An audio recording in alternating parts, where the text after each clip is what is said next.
Good evening and welcome to another episode of Que-stead-Que. What you gonna do? I don't know, but something's gonna grow. Good evening everyone and welcome to another episode of Que-stead-Que.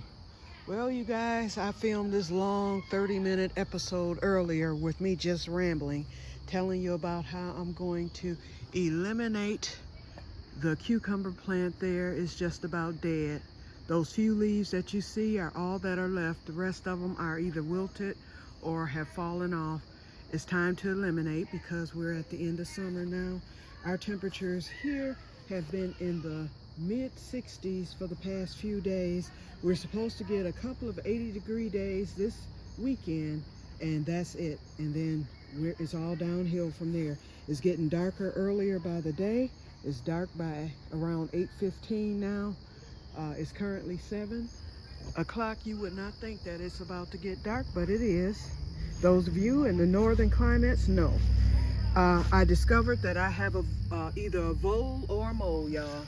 There's a hole, there's a hole. I've counted over 10 of them. So on tomorrow, the surefire way to get rid of mole holes, and it does work because at my last house, the first year I was there, I had moles. They had torn my whole yard up. And someone told me to get juicy fruit gum and stick them right there in the hole. And that will eliminate them. Send them straight to the upper room. As you can see, I have them all over. This is a mole. This isn't the groundhog. This is an actual mole. And this is my first time ever having a mole problem here. So I don't want this to get out of control. He's trying to get set up for the winter.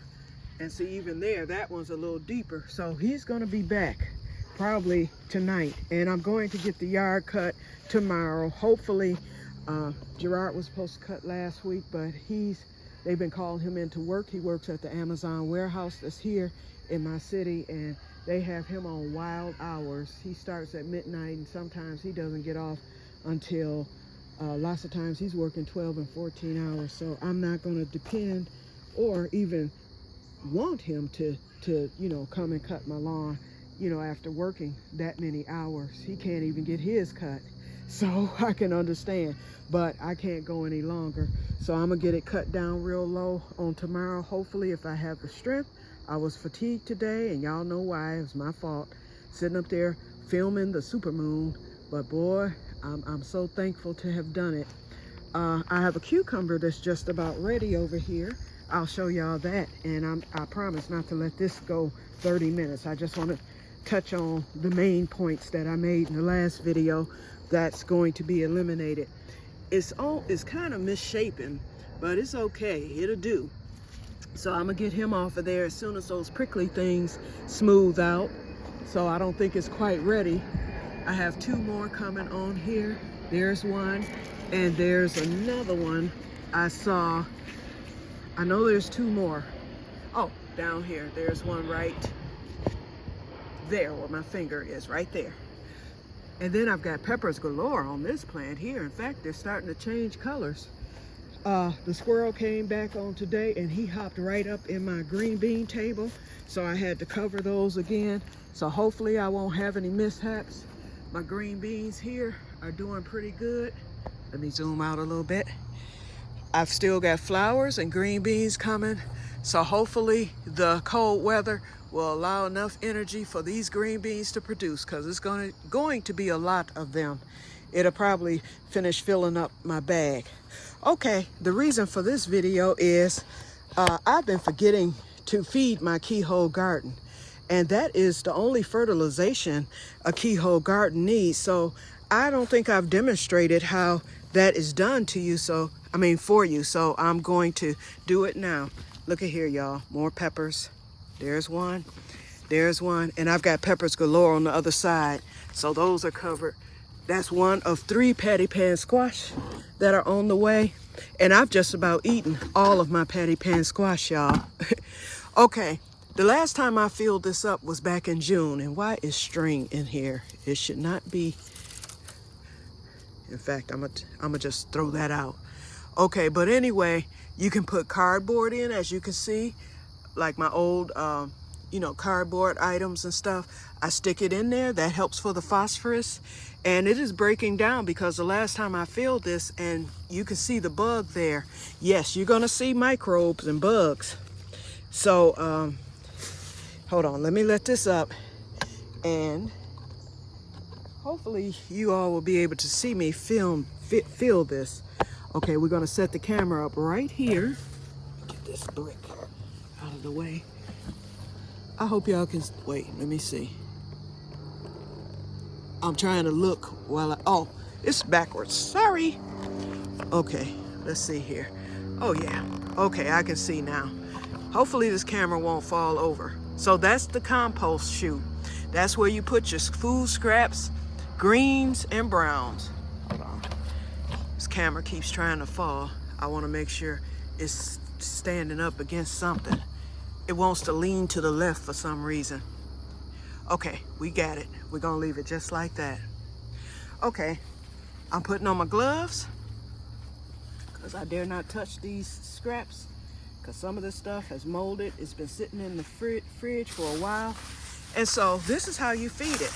These fresh scraps are going to really let these plants take off for the rest of the season. It's really, it starts feeding right away. Oops, and cherries just fell out, so I gotta pick those up. Otherwise, it will draw an animal, of course. So we're dumping everything in this bag, and it looks nasty.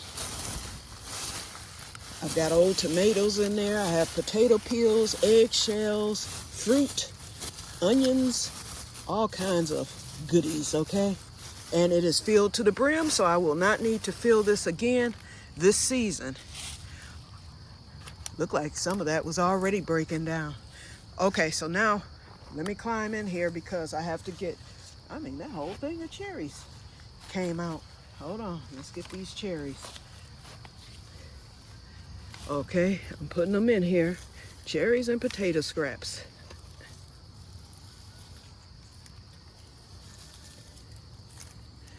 And of course, straw is going in there. Didn't want that.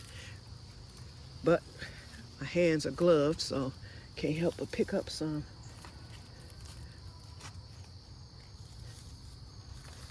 Yeah, you don't want none of this food because you saw what the animal did to the keyhole garden up front, the ghetto keyhole garden. He saw it, but this one has a bigger top, a bigger plant pot to put on top, so he might can smell it, but he can't get to it. And this is buried deeper, a lot deeper. You can't even move this. So there's no way an animal will get to that unless he sees it, and then he would climb up into it. Okay, let's see. I see 2 more pieces and then we're done here. Oh no, it's more than 2. Ugh. I spilled that whole bag of cherries. How? I don't know. Okay, now I'm stepping in.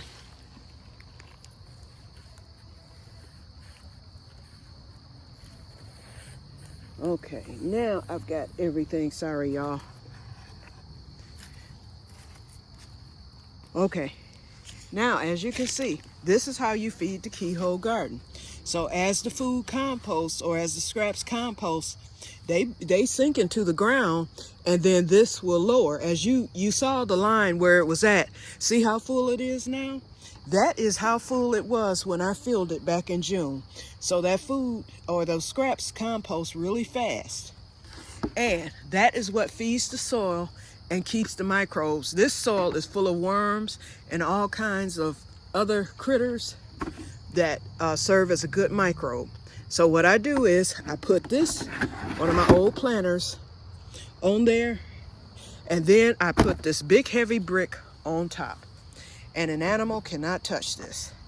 So I just wanted to show how I feed the keyhole garden. It will not need to be fed again this season. Now, when I come out here in the spring, that thing, it won't be all the way empty, but it'll be towards the bottom, and I'll show you that when we start the season next year. You can best believe it will not be filled to the brim like it is now. And it's going to start, that's going to start benefiting these plants immediately, because when you put new stuff in there, the wetness from it, it wets the other stuff and it starts to compost in. So that stuff is fresh. And it feeds it throughout the winter. So let's pick up our mess here. Okay, so we're at 10 minutes. So I did good today, you guys. Oh, another thing too. There's one of my things. Renee, you are a stickler about keeping your containers that your plants come in. I keep them all. That shouldn't be there. I have 2 here. I have 1 million of them inside of the greenhouse, and I will be using them. Okay, real quick. Robert, subscribe to his channel, y'all. I mentioned that on the 30-minute video, but let me mention it here. If you pull up the word the @ sign, like if you're typing in an email, @Crops and Roberts, all one word, you will find his channel. And so he just got it started yesterday, and so he needs subscribers. So he'll be doing gardening videos, RV videos, motorcycle videos, and fishing videos. So check him out. And you all have met him. This is the plant he brought back on yesterday. So this is the Cubanelle pepper plant. And I ate some yesterday stuffed, and they were delicious. And so it's full of more Cubanelles. And then my new plants, I meant to show y'all all of them, but I don't want to get too long here. The squash is doing good. The new ones that I planted for the fall, all my fall plants are doing very well. As you can see, I covered up my green beans. I covered up everything but the peppers. I don't think he's gonna get to these. He may, and if he does, he probably won't like them. I want him to take one of these Scotch bonnets, because if he does, he won't be back, okay? But anyway, Robert is loaded, and he's coming back to get this on tomorrow. He forgot to bring a container on yesterday, but as you can see, he is loaded with Scotch bonnets on the way. Some of them are bigger, and then some of them are smaller. So I told him just leave them on there and let them finish up. It's a lot. I counted about 30 peppers, and then there's even more flowers on there. Okay, you guys, just wanted to show you what's happening. And I grilled today. I grilled 2 pork steaks, which are done. And so what's on here is my veggie pack. I decided to grill some patty pan squash. Ooh, and that's done now. Patty pan squash, green beans. It has onions, garlic, a few of those peppers that Robert brought. And I used the onion powder and the pepper powder. So that's going to be delicious, you guys. I cannot wait. And right now I have some smothered potatoes going, and then I will be complete with dinner. So I'm gonna get this off. So I'm gonna let you go, and I will talk to you guys on tomorrow, and may God bless you all. Bye-bye.